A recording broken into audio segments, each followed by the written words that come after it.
Latest episode দেখুন একদম add free.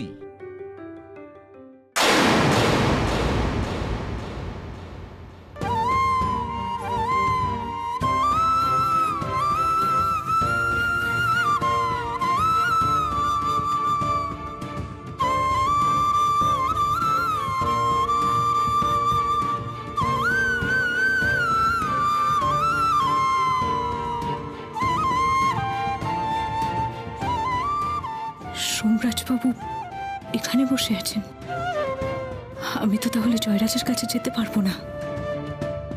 যদি জানতে চাই আমি কোন অধিকারে এসেছি এখানে?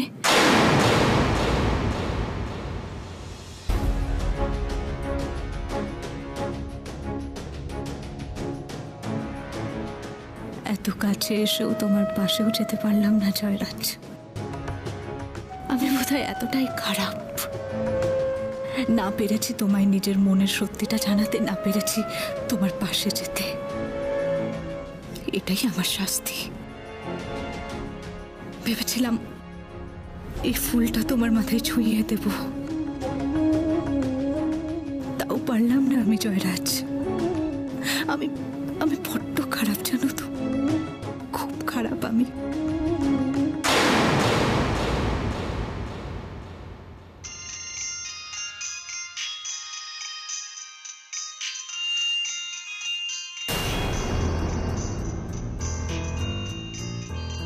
দিদির ফোন করছে কেন? এতক্ষণে নিশ্চয়ই জানাজানি হয়ে গেছে যে আমি বাড়িতে নেই। হ্যাঁ দিদি বল। হ্যালো দিদি, তুই কোথায়? এত রাতে তুই বাড়িতে কাউকে না জানিয়ে কোথায় গেছিস? কি করছিস বলতো তুই? দিদি আমি কিছু জানতে চাইছি, চুপ করে থাকিস না। বাবা মা এমনি এত টেনশনে আছে তোর বিয়ে নিয়ে, তুই জানিস ওদের আমাদেরকে নিয়ে টেনশনের কোনো শেষ নেই। তা সত্ত্বেও তুই বল কোথায় তুই? আমি বলছি দিদির, আমি বলছি, আমার কথাটা শোন। আমি তো তোকে মিথ্যে কথা বলতে পারি না, তাই না? আমি তোকে সত্যিটাই বলছি দিদির। আমি জয়রাজকে দেখতে হাসপাতালে এসেছি। আমি ঘন্টাখানেকের মধ্যেই লাস্ট ট্রেনে ফিরে যাব, ঠিক আছে? তুই চিন্তা করিস না। আর শোন না, বলছি বাড়িতে কিছু জানাস না কেমন? জয়কে দেখতে মানে কলকাতায় এত রাত্রিবেলা কাউকে কিছু না জানিয়ে কেন গেছিস তুই দিদি? কি হলো দিদি, চুপ করে আছিস কেন বল? তোকে তো আমি বলেছিলাম না সোমরাজ ব্যানার্জি জয়কে বুঝিয়ে দেবে কি করে তোকে ছাড়া থাকতে হয়। তুই তো বলেছিলি তুই জয়কে ভালোবাসিস না, তাহলে তুই কলকাতা কেন গেলি দিদি? দিদি শোন না বাবা, তুই এখন আমাকে কোনো প্রশ্ন করিস না। আমি তোকে বাড়ি এসে সবটা বলছি। আমি এখন রাখছি কেমন? আপনি এখানে কেন এসেছেন দোয়েল? সোমরাজ ব্যানার্জি গলা না দিদি, কি তাহলে সোমরাজ ব্যানার্জির মুখোমুখি হয়ে গেল? কি হলো দোয়েল, আপনি কথার উত্তর দিচ্ছেন না কেন? আপনি কেন এসেছেন এখানে? দেখুন আজ বাদে কাল আপনার বিয়ে, এত রাতে বাড়ি থেকে বেরোনো তো ঠিক নয়। দিদি সোমরাজের মুখোমুখি, সোমরাজ ব্যানার্জি তো দিদিকে ছাড়বে না। দিদির জন্য ভাইয়ের এরকম অবস্থা হয়েছে, ও এর শেষ দেখে ছাড়বে। আর দিদির বিয়ে জেনে সোমরাজ, দিদি তুই এটা কি করলি? কেন করলি এরকম? তুই আমায় কিছু না বলে চলে গেলি। কি উত্তর দিবি তুই সোমরাজ ব্যানার্জির প্রশ্নের? তুই তো বারবার মুখে বলছিস তুই জয়কে ভালোবাসিস না। তাছাড়া আপনি কেনই বা এখানে আসবেন? কে আছে আপনার এখানে? আমি যতদূর জানি আপনার নিজের বলতে তো কেউ এখানে ভর্তি নেই। কি আছে?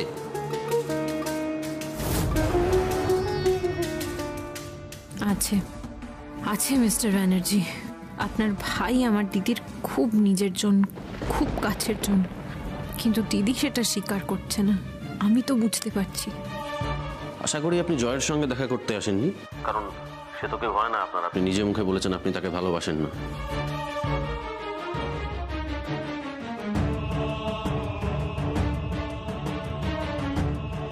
দোয়েল প্লিজ এভাবে কাঁদবেন না। আপনি মুখে কথা বলুন। দেখুন আমি জিজ্ঞেস করছি আপনি এখানে কেন এসেছেন, কি চান আপনি? আমি কিচ্ছু চাই না, আপনি শুধু জয়রাজকে সুস্থ করে বাড়ি নিয়ে যান। আপনি শুধুমাত্র জয়রাজের সুস্থতা কামনা করার জন্যই এখানে এসেছেন, কিন্তু কেন? জয় কে হয় আপনার? সোমরাজ বাবু, দয়া করে আমাকে আর কোনো প্রশ্ন করবেন না। আমি শুধু চাই জয়রাজ ভালো থাকুক, এর বাইরে আমি আর কিচ্ছু চাই না।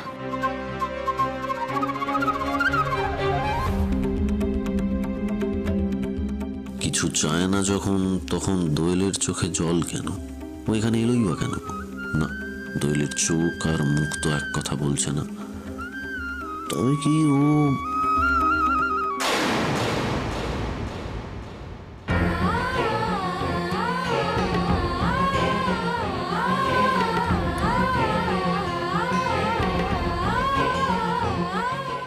এখনো এসে পৌঁছতে পারলো না? লাস্ট ট্রেনটা কি মিস করলো? কি হবে আমি কিচ্ছু বুঝতে পারছি না। একে বাবা মা টেনশনে। কাল সকালে তো সবাই জল সইতে যাবে, এত আচার, সবাই তো ভোরবেলা উঠবে। জানাজানি হয়ে গেলে কি হবে? কেন করলি দিদি তুই এটা? কিছু তো বলে যেতে পারতি।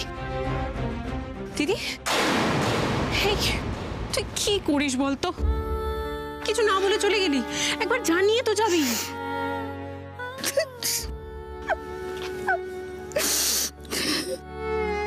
আমার কাছে আর কিছু লুকোস না রে। তুই বল, তুই জয়কে ভালোবাসিস? তুই কেন বারবার আমাকে এক কথা জিজ্ঞেস করছিস বলতো দিদি? তুই আমাকে বারবার এই প্রশ্নটা করলে আমার কি উত্তরটা পাল্টে যাবে? তোকে বারবার এক প্রশ্ন করছি কারণ তোর কাজে বোঝা যাচ্ছে তোর মনে এক কথা আর মুখে আরেক কথা বলছিস তুই।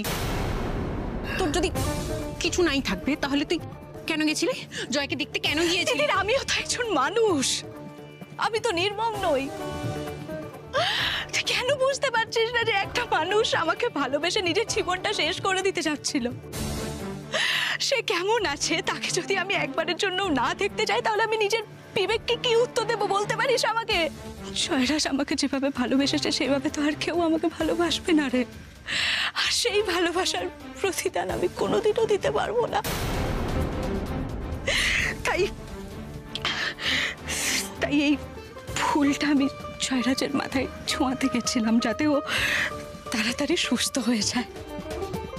ও, তার মানে এই সব কিছু শুধুমাত্র জয় তোকে ভালোবাসে বলে, তাই তো? হ্যাঁ তাই।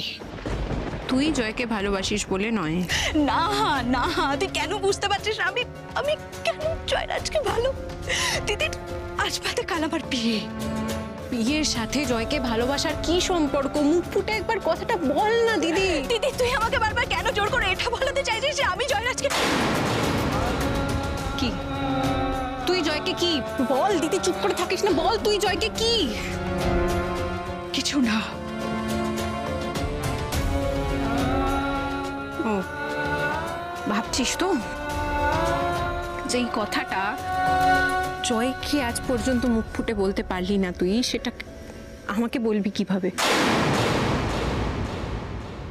জয়রাজের সাথে আজ থেকে আমার কোনো সম্পর্ক নেই। তাই আমি বিয়ের সাজে মণ্ডপে যাওয়ার আগে শেষবারের মতো জয়রাজকে একবার চোখের দেখা দেখতে গেছিলাম। আর কিচ্ছু না, আর কিচ্ছু না। কি বলছিস তুই? আমার কেন বারবার মনে হচ্ছে তুই নিজের মনের কথা শুনছিস না। তোর মনে এক কথা, মুখে কি করছিস? আমি যেটা ভাবছি সেটা যদি সত্যি হয় দিদি, তোকে এই মিথ্যেটা সারাটা জীবন কুড়ে কুড়ে খাবে, সারাটা জীবন।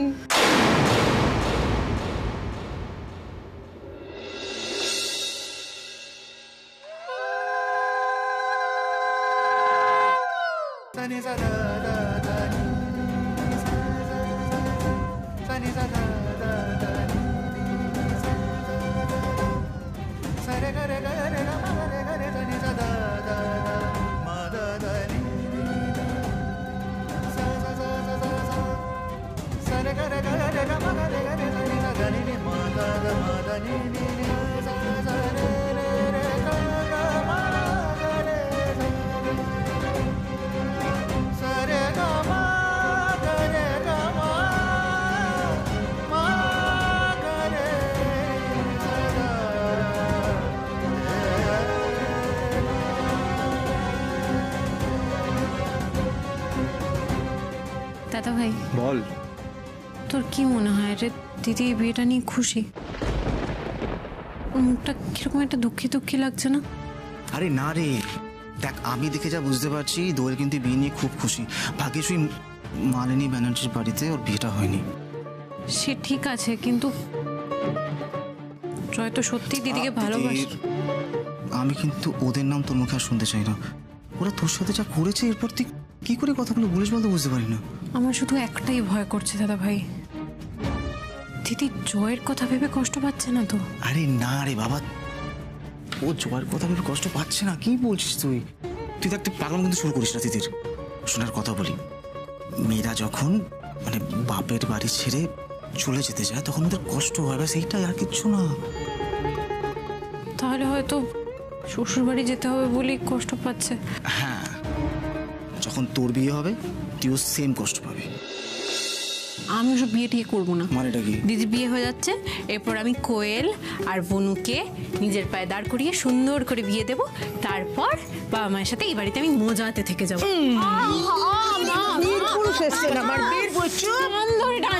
শোনো, চারজনকে আমি একে একে একে একে পার করব, তারপরে আমার শান্তি, বুঝেছো? তাই না? বুড়ো বুড়ি একা থাকবে।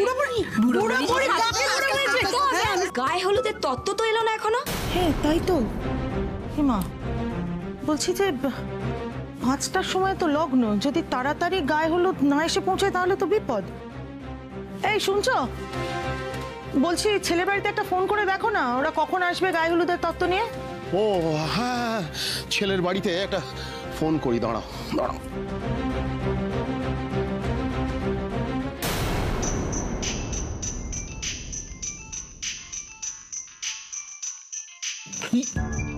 সাত সকালে ফোন করেছে, বিয়ে টিয়ে ক্যান্সেল করে দেবে না তো রে? আরে ফালতু না বকে ফোনটা ধরো। হ্যাঁ ফোনটা ধরো। হ্যালো হ্যালো হ্যালো বিআই মশাই, আমি জানতে চাইছিলাম আপনারা কি গায়ে হলুদ নিয়ে বেরিয়ে পড়েছেন? গায়ে হলুদ? হ্যালো, আমি আপনার জামাই বলছি বাবা। বলছিলাম যে জানি গায়ে হলুদ ছাড়া বিয়ে হয় না, কিন্তু কি করবো বলুন তো। আমাদের ঘরে তো কোনো আত্মীয় স্বজনই নেই, শুধু আমি আর বাবা। বলছি এইসব স্ত্রী আচার কে করবে বলুন? তার মানে আমার দোয়েল মায়ের গায়ে হলুদ হবে না? হবে না কেন, নিশ্চয়ই হবে। এই তো দেখুন না, আমার বাড়িতেই আর একটু পরেই আমার গায়ে হলুদ হবে। আমার বাবা ওই আশীর্বাদী হলুদ আমার গায়ে লাগিয়ে দেবেন। আমি বলি কি, আপনারা ওই হলুদ কিনে আপনাদের বাড়ির গায়ে হলুদটা ছেড়ে নিন না, আমরা না হয় মূল্য ধরে দিয়ে দেব। কি বলছো? মানে আমরা নিজেরাই হলুদ কিনে মেয়েকে মাখাবো? মানে ছেলের গায়ে ছোঁয়ানো হলুদ দিয়ে তো মেয়ের গায়ে হলুদ হবে, সেটা না হলে হবে কি করে? মাকে একটু বুঝিয়ে বলুন না। আজকালকার দিনে এইসব বিয়ের এত নিয়ম কানুন মানলে চলে? তবে আমি কিন্তু একটা কথা বলতে পারি বাবা, এর দু একটা নিয়মে ঘাটতি হলেও বিয়ের পরে আপনার মেয়ের সুখের কিন্তু কোনো ঘাটতি হবে না। আমি তো সেই আশীর্বাদই করি বাবা, তোমরা সারা জীবন সুখে থাকো, ভালো থাকো। রাখি, আমাদের আবার গায়ে হলুদ শুরু হবে। এই উলো দাও, উলো দাও।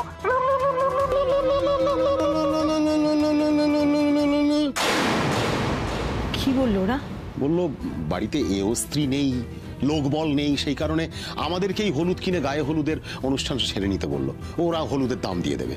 আচ্ছা বাবা, এটা আবার কেমন কথা? বাপের জন্মে এমন কথা শুনিনি, তা সবকিছু দেখে শুনে তবে বিয়ে থা দিচ্ছ তো? না এমনি কথাবার্তা বলে তো ভীষণই সজ্জন মানুষ বলেই মনে হয়েছে। দাঁড়াও বাবা, দেখো আমার কিন্তু ব্যাপারটা একদম ঠিক লাগছে না। প্রথম থেকে কিরকম একটা খটকা লাগছে, তোমাকে আমি বলেও ছিলাম। প্রথমত বিয়েটা এত তাড়াতাড়ি দিচ্ছে, তার উপরে আমরা কিছু করতে পারলাম না, এখন বলছে গায়ে হলুদ পাঠাবে না। আর কোনোদিনও তো আমাদেরকে ওদের বাড়িতে ডাকেনি। আজকালকার দিনে মেয়েরাও তো ছেলেদের বাড়িতে গিয়ে দেখে আসে। আরে ওরা হয়তো এতটা পছন্দ করে না, মানে বেশ আমি মানলাম, কিন্তু তুমি একটা কথা বলো আমাকে, আজ পর্যন্ত ওদের কোনো আত্মীয়র সাথে আমাদের পরিচয় হয়নি, তারপর বলছে বরযাত্রী আসবে না। আমি জানি মা নেই, কিন্তু সাতকুলে কেউ নেই, কাকা কাকি মাসি পিসি কেউ তো থাকবে, কেউ না থাকলে অন্তত প্রতিবেশী বন্ধু বান্ধব কারোর সাথে পরিচয় হয়নি আমাদের। দেখো বাবা, আমার এটা একদম ঠিক লাগছে না। আমি জানি অনেকটা দেরি হয়ে গেছে, তাও বিয়েটা হওয়ার আগে আমি একবার ওদের বাড়ি গিয়ে খোঁজ নিতে চাই। খোঁজ নেওয়ার কোনো দরকার নেই, আমার ভাগ্যে যা লেখা আছে তাই হবে। তুই কি পাগল হয়ে গেছিস? ব্যাস ব্যাস, অনেক হয়েছে, আর বাড়াবাড়ি করবে না, বুঝেছিস তুই? মা, আমার কথাটা শোন, সত্যি তো এটা হতে পারে যে ওদের সেরকম কেউ নেই যারা তত্ত্ব নিয়ে আসবে। তার জন্য তুই তদন্ত শুরু করিস না, হাত জোর করে বলছি তোকে, হাত জোর না।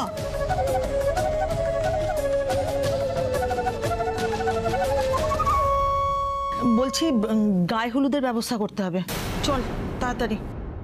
আপনারা আসুন, আয়।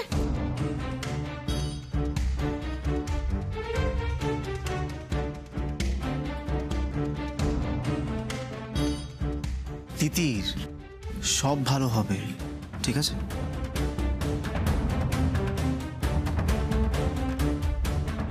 যা হচ্ছে সব ভালো হচ্ছে তো? এটা কি হচ্ছে একটু বলবে? কালকে রাতে খাবারটা দিয়ে গেছি, তুমি খাওনি। দাদাভাই তুমি খাওনি? জয়, তুমি তোমার দাদাভাইকে বোঝাও, কারোর কোনো কথাই তো শুনছে না। আপনি এবার ঘুমানোর চেষ্টা করুন। আমি ভালো আছি। জয় জয়, সিস্টার কি বলে গেল? তোমাকে রেস্ট নিতে হবে। আপনি প্লিজ এখন যান, এখন তো ভিজিটিং আওয়ার্স শেষও হয়ে গেছে। আপনি না হয় বিকেলে আসবেন। বিকেলে তো আসতে পারবো না রাজদা, আজ বিকেলে তো দোয়েলের বিয়ে।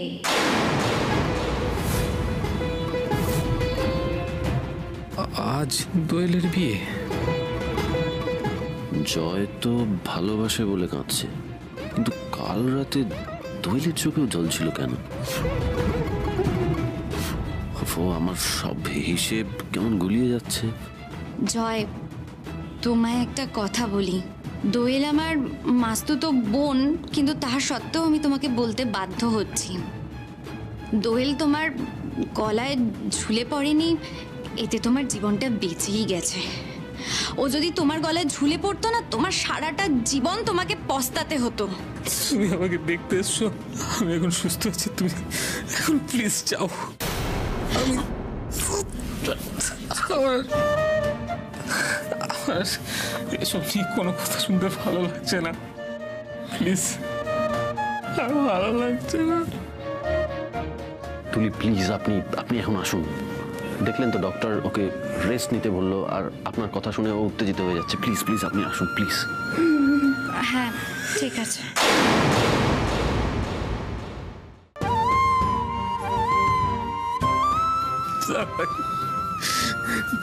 তুমি হয়ে যাচ্ছে, আমি কি নিয়ে বাঁচবো? আমি কি খুব খারাপ গো? আমাকে কেউ কোনোদিনও ভালোবাসবে না। জয় জয়, এসব কথা কেন বলছিস বল? তুই কেন খারাপ হতে যাবি? খুব খারাপ, খুব খুব খুব খারাপ হয়। আমি কোনো কাজ করি না, আমি তো পর গাছা বলো, আমাকে তো কেউ কোনোদিনও ভালোবাসবে না। চুপ চুপ চুপ, দোয়েল তো আমাকে ভালোবাসবে না।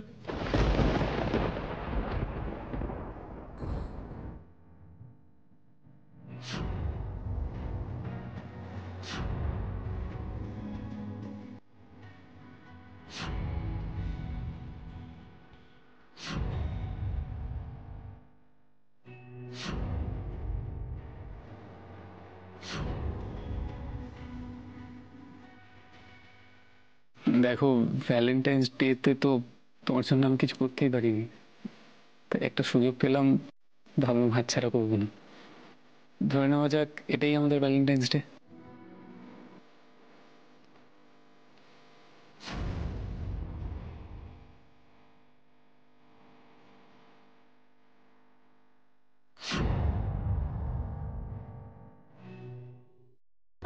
আজ এই চেলি পড়ে আমি অন্য কারোর বউ হয়ে যাবো জয়রাজ। বিশ্বাস করো, আমি তোমাকে খুব ভালোবাসি, কিন্তু এখন থেকে তোমাকে আমাকে ছাড়াই বাঁচতে শিখতে হবে। তফাৎটা শুধু একটাই, জানো তো, তুমি আমাকে বলতে পেরেছো যে তুমি আমাকে ভালোবাসো, আর আমি তোমাকে বলতে পারিনি। প্লিজ জয়, তুই এরকম করিস না। দেখ দেখ, তুই তুই তো জানিস আমি আমি তোর কষ্ট সহ্য করতে পারি না। প্লিজ এরকম করিস না। দোয়েল আমাকে কোনোদিন ভালোবাসবে না। জয় জয় জয়, প্লিজ জয়, প্লিজ তুই বারবার দোয়েলের নামটা নিস না প্লিজ। দেখ তুই, এতে তোর কষ্ট বাড়বে। ভালোবাসা একতরফা হয় না। আমি পারবো না গো, আমি কোনোদিন তোমার মতো হতে পারবো না। জয় জয়, দেখ আমিও তো এরকম ছিলাম না, তাই না? পরিস্থিতি আমাকে এরকমটা হতে বাধ্য করেছে। আমি তোকে একটা কথা বলি জয়, তুই ভালোবাসায় বিশ্বাস করিস তো? জয়, আমি তোকে বলছি, দেখিস তুই, তোর জীবনে একদিন এমন কেউ আসবে যে তোকে খুব ভালোবাসবে। বিশ্বাস কর, খুব ভালোবাসবে সে তোকে।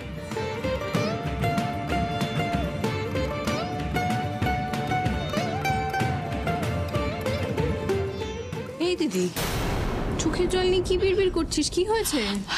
তিতির, তোর জন্য এবার আমি একটা পুলিশের চাকরি খুঁজবো, জানিস তো? সারাক্ষণ নজরদারি করা, তাই না? আমি কখন কাঁদছি, কখন হাসছি, সব দেখতে হবে, বল তোকে?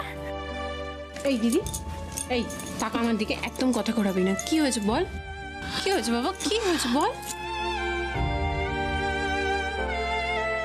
তোদেরকে ছেড়ে যেতে হবে বলে রে। কষ্ট হবে না বলতো আমার? তোর কষ্ট হচ্ছে না তিতির?